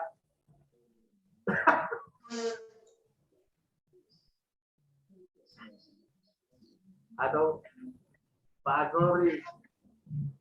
Pak Dedi dan nongol tuh Pak Dedi, udah bener warnanya. Kang Dedi, tadi kemana dicari itu sama Pak Azori? Pak Dedi. Hei. Tadi dicari sama Pak Aswin. Iya nih, ini wifi tiba-tiba drop. Saya bilang aja, belum bayar Pak wifi-nya. Saya bilang gitu Pak. Hahaha, tahu aja. Habis buat bayar THR nih. Oh. Baru Sayang mertua, begitulah sayang mertua sakit, nggak usah bayar wifi dan mertua.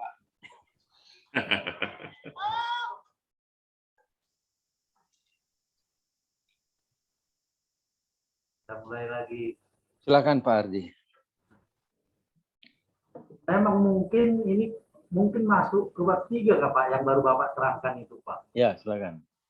Waktu Bapak membicara analisa data tadi, reliable sama valid itu bab 3 atau sekarang atau bab 2 ini Pak? Sebenarnya bab 3, tapi silakan aja, nggak apa-apa nanti. Oh ya, gambarannya ya Pak. Ya. Salah satu yang menjadi juga sebenarnya saya berkomentar tadi terhadap penanya sebelumnya yang itu yang mengatakan dia bagian dari institusi itu. Apakah lazim kita melakukan penelitian di tempat yang kita menjadi bagian yang diteliti itu gitu dalam hal atau validnya data itu. Yang terakhir Pak, sekiranya Bapak menguji penelitian saya yang hasilnya tidak lazim itu tadi. Bentar Bapak lagi sakit. Tidak lagi apa? Tidur. Ya gituin aja udah. Si ini jangan ngomong. Masya Allah, tabarakallah. Sombong banget, mikir laknat itu. Jangan ke sini ke bengkel. Suaranya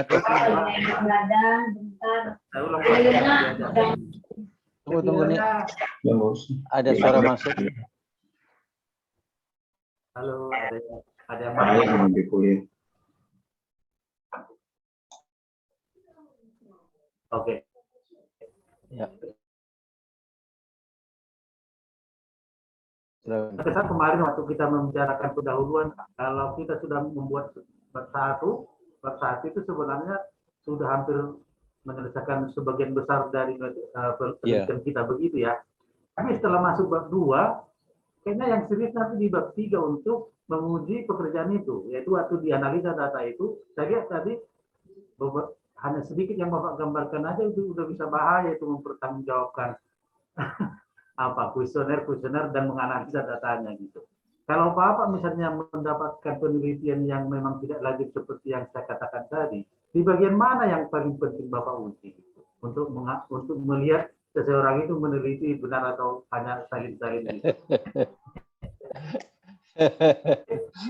Bagian mana yang penting? Iya. Wah. Bapak khawatir apakah itu original atau Ya, enggak gitu? iya. Gak apa-apa Pak, Bapak meskipun kutip dari tempat lain, yang penting Bapak cantumkan kutipan itu dari mana. Iya. Dan menggunakan bahasa yang Bapak pakai, Bapak sendiri. Ya, jangan kalimat yang dipakai oleh orang tadi itu Bapak 100% pakai. Nanti kan kalau kita belum punya sistemnya ya, kalau tempat lain kan sudah ada tune it in-nya itu. Berapa persen kesamaan dengan tempat lain. Dan nanti langsung merah. Dan itu disebutkan kesamaannya dengan siapa. Jadi kalau S2 enggak ada. Belum, kita di IMI belum pakai itu. Sehingga kita belum sampai ke kesamaan berapa persen gitu belum. Terus kalau mau meneliti di mana lazim nggak kita meneliti di mana kita sendiri berada di unit kerja itu, gitu ya. Di sini Bapak penelitian ini meskipun Bapak yang lakukan di tempat unit kerja yang Bapak kerja, yang penting Bapak itu tidak boleh subjektif. Dari awal Bapak sudah ungkapkan objektivitas Bapak. Pertama, melihatkan masalah. Bahwa dikatakan masalah bukan opini Bapak. Tapi data, fakta yang menyatakan. Sajikan datanya. Performance belum optimal, misalnya.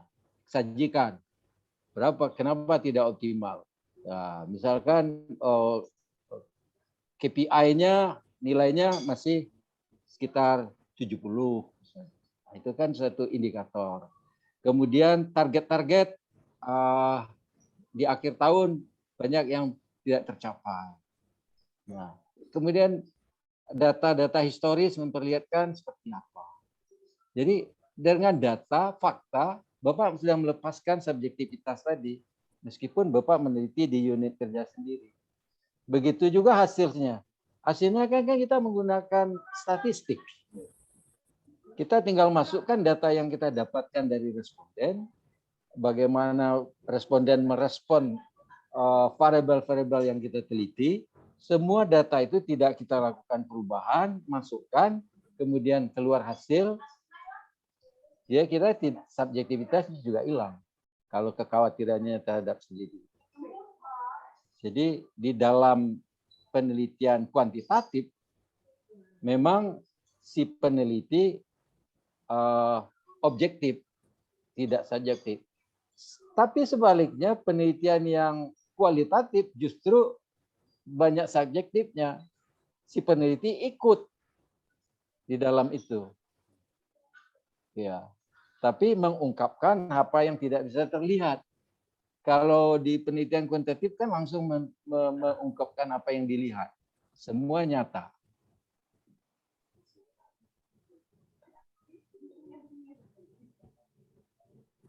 Itu Pak Ardi. Jadi tinggal nanti kalau hasilnya tidak lazim, Bapak tinggal ungkapkan saja bahwa penelitian orang sebelumnya juga ada yang menghasilkan hal seperti ini. Bahwa tarif rumah sakit tidak ada pengaruhnya terhadap performan keuangan. Itu bisa. Itu salah satu tugas yang diberikan di semester kemarin, Pak. Kami diminta membuat data sendiri, Karang kan begitu.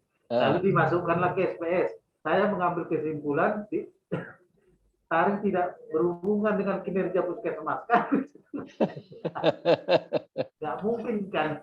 Kalau logika umumnya tarif tinggi akan membuat insentif bersama, kira-kira begitu. Memang kemarin lucu saya pikir, saya ajukan saja tugas. Datang semua kali ya. Mama langsung ke sono. Itu soalnya saya. Ya. Itu Pak, terima kasih. Banyak yang belum saya mengerti sebenarnya. Terima kasih. Baik. Pak Silakan Aswin. Pak Dedi Ya. Chandra. Terima kasih, Pak Aswin. Dalam mengerjakan atau menulis satu tesis atau kita membuat suatu tesis, sebetulnya kita harus mulai dari mana dulu, Pak?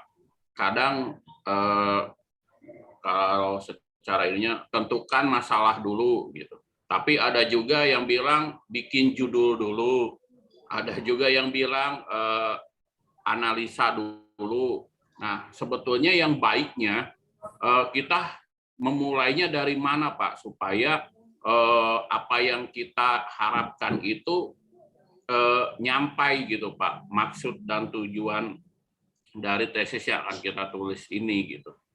Kadang kalau kita misalnya kita menentukan judul dulu, akhirnya mentoknya pada saat kita mencari referensi penelitian terdahulu dan lain-lain sebagainya. Nah, kadang ini yang menjadi masalah kami gitu loh, Pak. Nah, mungkin itu saja, Pak Aswin. Terima kasih. Ini bagus nih pertanyaannya nih, Pak Dedi. Dari mana kita mulai kalau mau menulis tesis? Nah, apakah dari analisa, apakah dari judul, apakah dari masalah? Sebetulnya semuanya bisa. Bapak mau mulai dari mana bisa. Tapi karena tesis itu atau riset itu adalah untuk memecahkan masalah, maka sebenarnya kita bisa mulai itu dari masalahnya dulu. Masalah mana yang mana yang masalah? Masalah mana yang kita mau carikan solusi? Nah, jadi idealnya memang dari masalahnya dulu. Apa masalahnya? Nah, jadi Bapak pertama tentu cari dulu topik yang memang bidangnya Bapak kuasai. Ya. Bapak jangan terlalu jauh dari pemahaman Bapak. Bapak perlu waktu panjang nanti untuk memahami bidang atau topik yang sesuai dengan yang Bapak familiar, atau bidang yang memang Bapak sedang tekuni juga, itu lebih baik. Kemudian masalahnya apa? Tinggal cari masalahnya apa. Yang dikatakan masalah adalah penyimpangan dari standar. Jadi ada yang target tidak tercapai, ada yang pelaksanaan tidak sesuai dengan rencana, dan seterusnya. Dan juga bisa dikatakan masalah adanya persaingan, itu masalah. Jadi kita perlu memperbaiki kinerja meskipun semuanya sudah tercapai target-target, tetapi karena persaingan itu tetap kinerja jadi masalah. Gitu, Pak. Nah, terus kita sudah didapatkan bahwa kita memerlukan perbaikan kinerja sebagai masalah utamanya, baru dicari faktor penyebab. Penyebab dari kinerja tadi itu apa? Nah, itu yang kita bisa lihat dari jurnal, bisa lihat dari teori-teori, di situ ketemu semua yang bisa menyebabkan kinerja ini naik atau turun. Nanti Bapak kelihatan di sana, terus Bapak sesuai dengan objek yang mau dilakukan penelitiannya, yang mana yang isunya itu menonjol sehingga itu dijadikan sebagai variabel yang Bapak teliti. Itu Pak Dedi.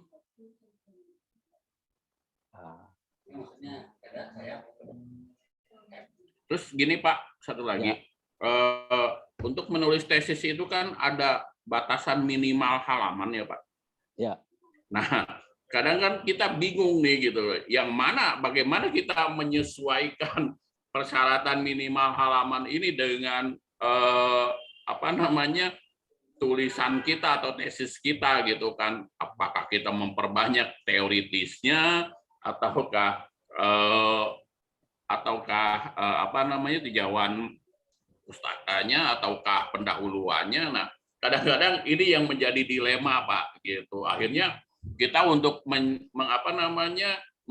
mensiasatinya akhirnya kita memasukkan banyak teoritis atau berbagai referensi-referensi. Nah, apakah itu bisa dibenarkan atau bagaimana, Pak? Atau ada solusi lain, Pak?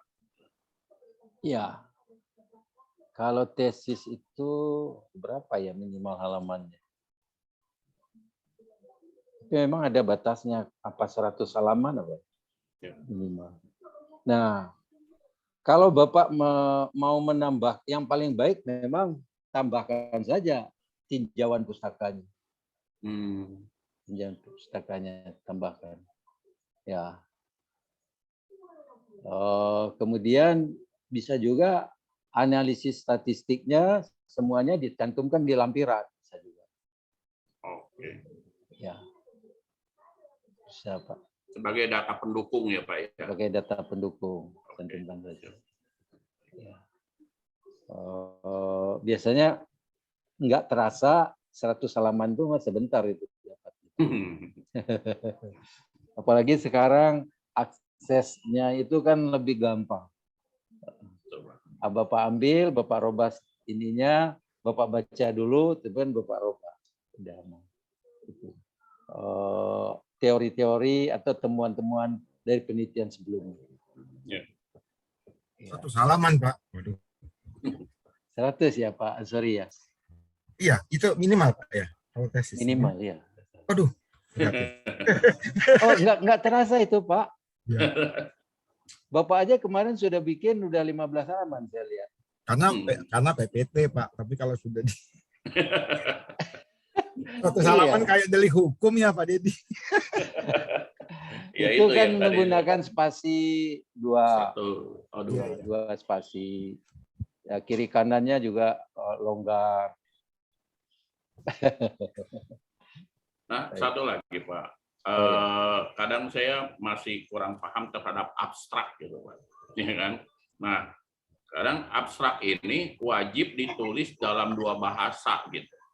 Nah, ini yang menjadi pertanyaan saya, kenapa harus ditulis dalam 2 bahasa gitu, sedangkan tesis kita ini tesis bahasa Indonesia gitu. Nah, kenapa abstraknya juga harus ditulis dalam bahasa Inggris gitu, khusus abstrak saja gitu. Nah, kemudian sebetulnya abstrak ini kita tulis belakangan atau bagaimana, Pak? Gitu. Setelah tesis ini selesai, baru kita menulis abstraknya. Mungkin sebagai ininya ya, Pak ya, benang merahnya atau apalah, saya juga sampai saat ini memang masih abu-abu terhadap abstrak ini gitu loh, Pak. Gitu, Pak Aswin. Ya, Pak Dedi. Ya. Jadi abstrak itu kan ringkasan. Ya. Ringkasan dari tulisan riset kita. Mulai dari pemilihan topik sampai dengan hasil. Jadi artinya abstrak dibuat setelah hasil ada. Oh. Ya, sudah selesai semua baru dibuat abstrak. Kenapa 2 bahasa? Satunya untuk konsumsi lokal, satunya untuk konsumsi internasional. Jadi kalau Bapak muat di dalam jurnal, sebagai orang akan baca bisa menggunakan hasil Bapak sebagai referensi dia. Walaupun hanya abstraknya saja, Pak? Iya, abstraknya saja. Di abstrak itu sudah membantu orang, oh ini saya dapat, kalau dia mau nanti dia tinggal ambil, dia langsung terjemahkan juga. Oh, baru paham saya. Iya. Jadi memang harus 2 bahasa. Ya. Karena kan abstraknya cuma sekelumit ya, Pak ya, nggak nyampe 1,5 halaman gitu ya, Pak ya. Tergantung dari banyaknya halaman tesis yang kita tulis gitu kan, Pak. Makanya kenapa? Iya. 250, Pak Dedi. Iya, betul. Ya. Betul. Benar nggak sih? Tapi kan abstrak itu kan ditulis di spasinya 1 spasi, Pak. Makanya 1,5 halaman lah gitu. Makanya kenapa harus ada bahasa 250 kata, Pak. Gitu. Makanya kenapa harus bahasa Inggris gitu. Gitu. Saya dipakai orang, Pak, untuk referensi dia. Oke. Iya. Itu nggak ada batasannya, Pak Aswin. Kalau apakah ada misalnya 250 kata maksimal ya, bukan minimal. Namanya abstrak itu maksimal katanya. Iya. Jumlah katanya, Pak. Di buku panduan ada itu, Pak. Berapa, Ya, saya pernah berapa itu kata? maksimal 250 kata. Justru maksimal Pak Dedi. Oh, 250 kata. Maksimal loh Pak Dedi. Maksimal. Kalau kelebihan berarti bukan abstrak lagi, udah cerita panjang. Tapi gimana ya Pak Aswin? Karena kan itu kalau misalnya kita punya keterbatasan dalam English language-nya gitu kan. Nah, kemudian kita menggunakan jasa Mbah Google. Nah, apakah itu nanti akan cenderung nggak Pak akan terjadi pergeseran pemahaman terhadap apa yang kita tulis gitu Pak? Kalau misalnya kita mengandalkan terjemahan abstrak itu kepada Mbah Google gitu loh Pak. Gitu. Oh, sebetulnya Mbak Google sekarang tuh memang pintar banget Pak. Terus sekarang dia sudah menerjemahkan tuh udah pasti paham lah orang apa. Tapi untuk meyakinkan Bapak bolehlah kasih hasil dari Google itu ke teman yang mengerti bahasa Inggris. Perbandingan gitu ya Pak. Ada nggak yang perlu diperbaiki? Oke. Ya, di teman-teman di grup ini aja banyak yang Iya, Pak Ansori juga jago Pak. Ansori juga jago. Pak Dedi, Pak Aswin tadi benar, Mbah Google sekarang itu udah beda kayak Mbah Google dulu. Iya. Iya Pak. Sekarang Mbah Google-nya milih. Jadi, justru saya pernah itu terus saya masukin Mbah Google, loh kok lebih bagus bahasa Inggrisnya, bahasa Indonesia saya rubah justru. Oke. Bahasa Inggris, kemudian bahasa Inggrisnya saya coba iseng-iseng nih Pak Dedi. Saya translate lagi bahasa Inggris yang tadi, jadi kan bahasa Indonesia, translate Inggris. Nah, Inggrisnya Mbah Google, saya translate lagi buka lagi web gitu, ke Indonesia, lebih bagus itu. Bahasa Indonesia saya adut. Jadi sekarang udah canggih Pak, jadi lebih apa istilahnya, lebih yang saya takutkan begitu Pak, kita pakai Mbah Google tapi nggak taunya misalnya ketika ujian ternyata berubah arti gitu Pak ketika kita sidang. Nanti hasilnya Bapak kasih Pak Ansori aja. Betul, siapa? Dia kan itu zaman dulu. Kasih tahu. Berubah arti memang aneh. Dia kasih tahu.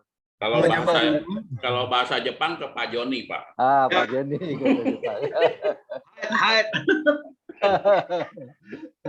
Baik Pak, saya itu yang paling penting itu menurut saya sih bahasa Indonesia Pak Aswin. Pengalaman saya dari S1 dulu, S1 ya tahun berapa? Teman-teman yang agak susah itu di bahasa Indonesia gitu. Menulis dalam bahasa Indonesia, dosennya suka marah-marah. Oh iya. Jadi Pak, kalau zaman dulu kan begini Pak Aswin. Zaman dulu kan kita belum ada internet Pak Aswin. Ya. Nah, jadi anak-anak yang punya bakat bahasa Indonesia yang bagus kayak Pak Joni ya bagus, kalimatnya bagus-bagus gitu. Nah, kalau zaman sekarang memang lebih gampang menurut saya sih. Jadi kita bisa ngambil orang lain itu gaya bahasanya. Yang paling susah gaya bahasa Indonesia menurut saya, merangkai yang sampai 100 halaman itu. Nggak kerasa itu Pak, coba aja. Mulai aja. Nggak usah Bapak pikirkan 100 halamannya. Dan tahu-tahu dan sudah nyampe ya. Dan tidak usah pikir harus perfect. Enggak. Jalan aja Pak. Pasti sudah ketemu itu 100 halamannya, malah lebih nanti. Ya.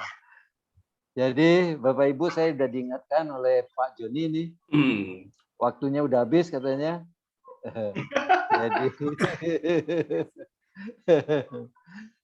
Jadi Bapak Ibu